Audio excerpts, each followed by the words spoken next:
बोलो विष्णु भगवान की जय हो। जो मनुष्य वैशाख मास में ब्राह्मण को सुंदर चारपाई का दान करता है और उस पर सोए हुए ब्राह्मण को हवा करता है तो संपूर्ण धर्मों के साधन से उसका शरीर निरोगित रहता है। वह योगियों को भी दुर्लभ मोक्ष पद को पाता है।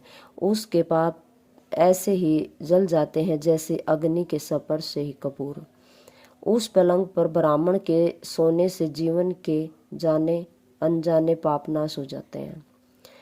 वह इस जन्म में सुख को भोगता है, उसके कुल की भी वृद्धि होती है, यश और धैर्य मिलता है। उसके कुल में कई पीढ़ी तक कोई अधर्मी नहीं मिलता। वह संसार के भोगों को भोग कर अपने प्राण त्याग कर बैंकुट को जाता है। जो वैशाख मास में ब्राह्मण को सुंदर तकिया दान करता है उसके सभी पाप नष्ट हो जाते हैं। पृथ्वी का राज्य भोगता हुआ 7 जन्मों तक सुखी, धर्मपरायण तथा विजयी रहकर अपने 7 कुलों सहित मोक्ष को प्राप्त हो जाता है। वैशाख मास में आसन, चटाई, कंबल आदि का दान करना भी अति उत्तम है। उस पर बैठने और सोने वाला सुख प्राप्त करता है।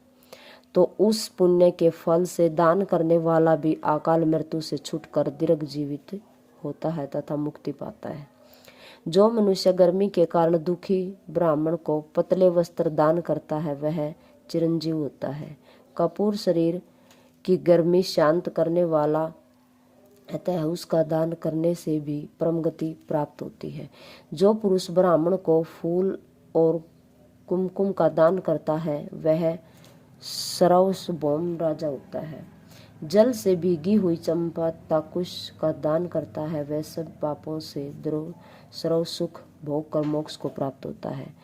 जो मेष संक्रांति में केतकी और मल्लिका का दान करता है वह भगवान की आज्ञा से मोक्ष पद प्राप्त करता है। जो सुपारी, सुगंधित द्रव्य तथा नारियल का दान करता है वह 7 जन्म तक ब्राह्मण के घर में जन्म लेकर 7 कुलों सहित विष्णु लोक को प्राप्त होता है। जो ब्राह्मण के विश्राम के लिए मंडप बना कर देता है उसको अत्यंत फल होता है। जो छाया मंडप बनाकर बालू गिरवाकर प्याऊ लगवाता है वह स्वर्ग का स्वामी होता है। जो रास्ते में बाग, तालाब, कुआं, बावड़ी, प्याऊ आदि लगाता है मानो धर्म उसका पुत्र ही है। जो व्यक्ति शीतल पदार्थों जैसे नींबू का रस, मट्ठा तथा दही की लस्सी आदि ब्राह्मणों को दान करता है वह धनी और विद्वान होता है। चावल का दान करने से लंबी आयु मिलती है।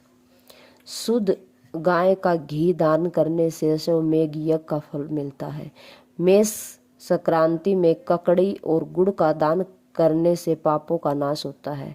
सूर्य की तपन को शांत करने के लिए ईख का दान करने से अत्यंत पुण्य होता है। सायंकाल की थकावट को दूर करने के लिए पके फलों का दान करने वाले के पितरों को अमृत मिलता है और उस मनुष्य को सायुज्य मुक्ति मिलती है। जल युक्त कुंभ का दान पितरों का गया श्राद्ध करने से जैसा फलदायक होता है। बोलो विष्णु भगवान की जय।